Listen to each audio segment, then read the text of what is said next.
Salut à tous, c'est Pang de la chaîne, bienvenue sur cette vidéo qui aujourd'hui va parler de croyances, encore une fois, et de cette notion que j'ai trouvé intéressant à partager, notamment pendant notre podcast avec Ed et Lee, c'est cette notion de se dire, pour que nos croyances puissent se renforcer, il faut qu'il y ait des expériences. Et des expériences qui soient positives et qui donnent donc un retour qui nous disent, ok, ce que je crois est valide. Alors, là-dessus, on sait très bien qu'on se biaise. Et ça, faut le prendre aussi en compte. Au bout du compte, il y a peut-être à s'interroger sur le fait que notre croyance même est biaisée. C'est-à-dire que dès qu'on commence à croire, on va tenter d'aller dans une confirmation de ce que l'on souhaite croire. Et donc, voir, entendre, percevoir, lire, rencontrer un ensemble d'éléments qui confirment ce dont j'ai besoin, à savoir que je veux diminuer au maximum le stress de mon cerveau, donc je vais constamment chercher à la rassurer, à me rassurer. Et donc à rassurer l'ensemble de mes idées. Et c'est ce qu'on va retrouver dans tous les plans, que ce soit spirituel, intellectuel, émotionnel, physique. On va avoir constamment à dire, bah oui, mais c'est la preuve que. Et X, Y ou des millions de personnes ont la même chose. On va utiliser plein de sémantique et de rhétorique pour confirmer notre croyance.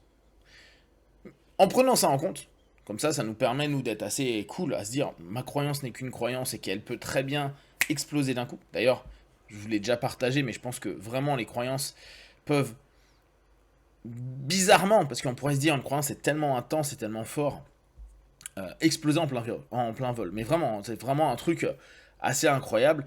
On le voit même avec les croyances les plus fortes dans certaines religions, ou dans certaines doctrines politiques, ou dans certaines façons d'être au quotidien, où on voit une inversion complète.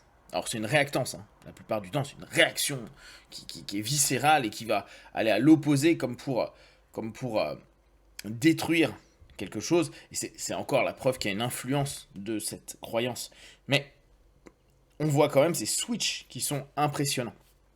Et ça, c'est à prendre en compte. C'est-à-dire que la croyance, aussi forte que vous pensez qu'elle soit aujourd'hui, peut disparaître. Et elle peut disparaître par ce qui est la conséquence de la croyance, c'est-à-dire le monde réel, le monde objectif, les expériences et les retours d'expérience.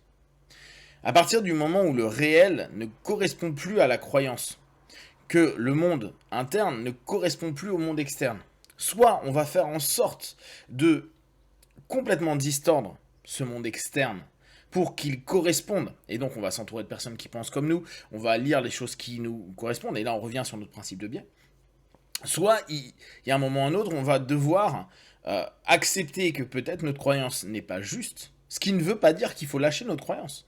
Elle n'est peut-être pas juste par rapport à un ensemble d'éléments que l'on voit. Alors on pourrait dire, mais t'es con dans ce cas-là de maintenir une croyance alors que tu vois que c'est pas vrai.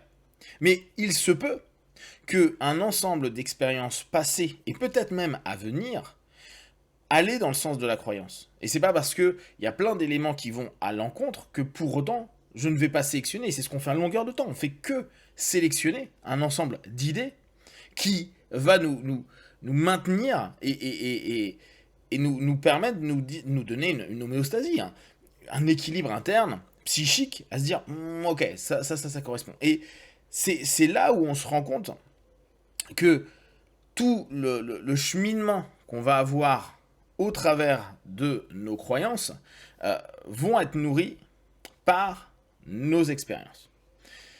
Donc, il est difficile de croire, même si au départ on peut imposer des croyances à des personnes, s'il n'y a pas un retour dans le réel, même si c'est lié à une transe, même si c'est lié à une hallucination, et on s'en rend bien compte, on peut proposer une croyance, puis au fur et à mesure, nourrir de plein de suggestions, et on le voit beaucoup dans les familles, hein, les parents étant des hypnotistes à des enfants qui sont en train de développer leur facteur critique, donc qui n'en ont encore pas beaucoup et donc qui sont souvent en transe, et ils vont parfois voir ce que les parents ont dit.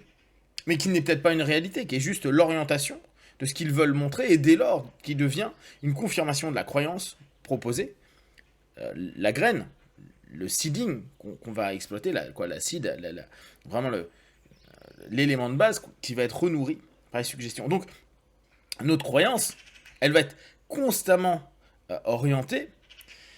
Notre façon de percevoir la croyance, c'est-à-dire de vivre notre croyance, va automatiquement nous filtrer, même si on se dit je suis quelqu'un d'ouvert, je suis quelqu'un Alors la plupart du temps on va être plutôt tolérant que ouvert, c'est-à-dire qu'on tolère que les autres ne pensent pas comme nous, mais on n'est pas forcément ouvert à ce que eux croient, mais dans l'absolu on va pas créer d'opposition ni quoi que ce soit, parce que chacun sa façon de croire, et vu que tout le monde croit à sa façon, bah, tout le monde a raison, même si pour nous ça nous semble complètement faux, irréaliste, dans la notion du retour au réel, donc du retour d'expérience, et en étant à ce moment-là encore plus joueur, au retour du filtre d'expérience que j'ai eu. C'est-à-dire, à nouveau, bah, je suis pas sur le territoire, je suis en train de voir une cartographie qui me fait croire que je vois le territoire. Et dès lors, bah, mon expérience qui pourrait être du réel, retour au réel, retour au concret, n'est parfois que tellement filtré par ma croyance que je ne vois, je m'hallucine, je me crée vraiment de l'hallucination pour être dans une démarche de validation de ma croyance.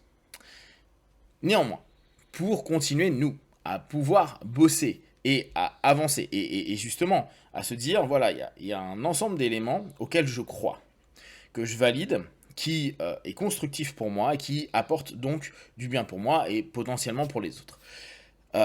Aller chercher et créer des expériences qui vont confirmer, qui vont dès lors devenir nos points de référence, nos jalons. C'est extrêmement important. Je vais nourrir ma croyance au travers du réel, alors réel qui est biaisé bien sûr par nos croyances, mais qui va permettre au travers d'un ensemble de vécus, perçus, ressentis, et parfois partagés, va nous permettre dès lors de nous dire ok, donc je peux croire davantage, je vais nourrir ma croyance. Et parce que je vais nourrir ma croyance de façon positive, de façon constructive, de façon évolutive, je vais pouvoir avoir confiance dans cette croyance et donc avoir un ensemble d'éléments comportementaux, mais aussi internes, psychiques, profonds, qui vont aller dans ce sens-là et donc créer un ensemble de perceptions de la vie et du monde, voire, et c'est à coup sûr, mettre en pratique, en action, en vécu, en réalité, cette croyance dans le réel qui, logiquement, si elle continue à nourrir et à donner les feedbacks, et je garde encore cette idée-là, qui peuvent être complètement biaisées parce que nous sommes dans une hallucination pour confirmer notre croyance, qui va nous donner à ce moment-là la preuve que je peux continuer à croire, et ainsi de suite. Donc je vais nourrir ma croyance par l'expérience. Et je continue à créer des expériences pour justement faire vivre ce cercle vertueux. Il se peut, bien sûr, qu'un ensemble d'expériences ne convienne pas ou aille à l'opposé d'eux. Alors parfois on nie. On n'a pas envie parce qu'elle peut aller à l'encontre de notre croyance. Donc notre filtre, il voit quand même qu'il y a un truc qui ne va pas, puis hop, on va le mettre de côté. On le fait tous, qu'importe nos champs d'exploitation, d'exploration, de ce que vous voulez, on le fait tous.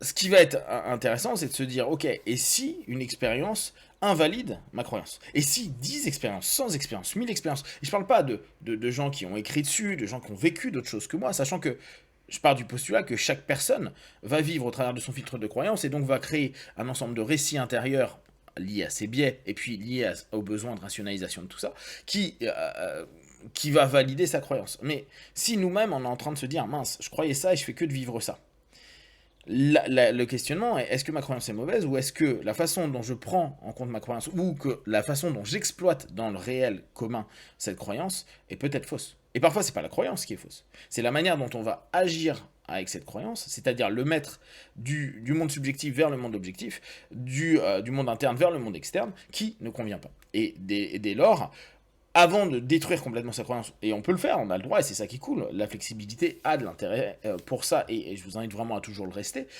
mais on peut se dire, ok, peut-être que j'ai mal exploité, d'ailleurs beaucoup de personnes dans la même croyance vont dire, ouais, mais peut-être que tu as mal fait les choses, pour avoir après les feedbacks qui correspondent. À ce moment-là, il se peut que ce soit vraiment cet élément de transition, et après, il faut se poser des questions. Si vous avez des questions et des remarques, partagez sur Facebook, YouTube, j'y répondrai le plus rapidement possible. Comme d'habitude, de tout ce que je propose, ne prenez que ce qui est bon et juste pour vous, testez, observez, analysez et concluez. Be one!